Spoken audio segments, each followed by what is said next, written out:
PSC based questions standard 9 chapter 4 മൂലകങ്ങളുടെ വർഗീകരണത്തിന് തുടക്കം കുറിച്ച ശാസ്ത്രജ്ഞൻ ആര്? ലാവോസിയ. 1780 അറിയപ്പെട്ടിരുന്ന മൂലകങ്ങൾ എത്ര എണ്ണമാണ്? ഉത്തരം 30 മൂലകങ്ങൾ. ലോഹങ്ങളുടെയും അലോഹങ്ങളുടെയും സ്വഭാവം കാണിക്കുന്ന മൂലകങ്ങൾക്ക് പറയുന്ന പേര് ഉപലോഹങ്ങൾ. 3 മൂലകങ്ങൾ ഉൾപ്പെടുന്ന ചെറു ഗ്രൂപ്പുകൾക്ക് പറയുന്ന പേര് എന്താണ്? ഉത്തരം ത്രികങ്ങൾ. 8ാമത് വരുന്ന മൂലകം ആദ്യത്തേതിൻ്റെ ആവർത്തനമാണ് എന്ന് കണ്ടെത്തിയ നിയമത്തിന് പറയുന്ന പേര് അഷ്ടമ നിയമം. മൂലക വർഗീകരണത്തിന് ആദ്യമായി ഒരു ടേബിൾ ഉണ്ടാക്കിയ ശാസ്ത്രജ്ഞൻ?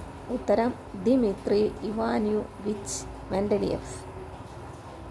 പീരിയോഡിക് ടേബിൾ നിർമ്മിക്കുമ്പോൾ ഉണ്ടായിരുന്ന മൂലകങ്ങളുടെ എണ്ണം എത്രയാണ്? ഉത്തരം 63. മൂലകങ്ങളുടെയും രാസഗുണങ്ങളുടെയും ഭൗതിക ഗുണങ്ങളും അവയുടെ അറ്റോമിക മാസിൻ്റെ ആവർത്തന ഫലങ്ങളാണ് ഈ നിയമത്തിന് പറയുന്ന പേര് എന്താണ്? ഉത്തരം മെൻഡലീഫിൻ്റെ പീരിയോഡിക് നിയമം. മൃദുലോഹങ്ങൾ ഏതൊക്കെയാണ്?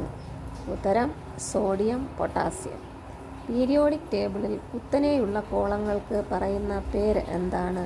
ഉത്തരം ഗ്രൂപ്പുകൾ. പീരിയോഡിക് ടേബിളിൽ വിലങ്ങനെയുള്ള കോളങ്ങൾക്ക് പറയുന്ന പേര് എന്താണ്?